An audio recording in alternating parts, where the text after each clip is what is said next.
अल्लाह पाक से दुआ है कि ऐ मेरे पाक परवरदिगार आलम, जो लोग भी मेरी इस वीडियो को इस वक्त देख रहे हैं, ऐ अल्लाह इनके इल्म में, माल में, दौलत में, इज्जत में, ईमान में अजाफा और बरकत अता फरमा और इनकी औलाद को इनकी आंखों की ठंडक बना दे। ऐ रब्बे मोहम्मद, अपने महबूब के सदके, मुला पंचतन पाक के सदके,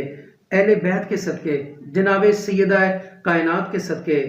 और जनाब मौला मुश्किल कुशा हज़रत अली अलैहिस्सलाम और रज़ी अल्लाह ताला अन्हो के सदके, कुल औलिया कराम, असहाबा कराम, अज़वाज मोहतरात और मोमिनीन व मोमिनात तबा ताबईन के सदके और तुफैल, मेरे अल्लाह जो लोग भी मुझसे कोर्स करके जा चुके हैं, ऐ अल्लाह उनको अपने नबी के सदके, मेरे मालिक, मेरे खालिक, ऐ रहीम, ऐ करीम ज़ात, उनको ज़्यादा से ज़्यादा ट्यूशन्स अता कर दे और उनकी परेशानियाँ दूर कर दे। जो बेरोज़गार हैं उनको रोज़गार अता कर दे और जो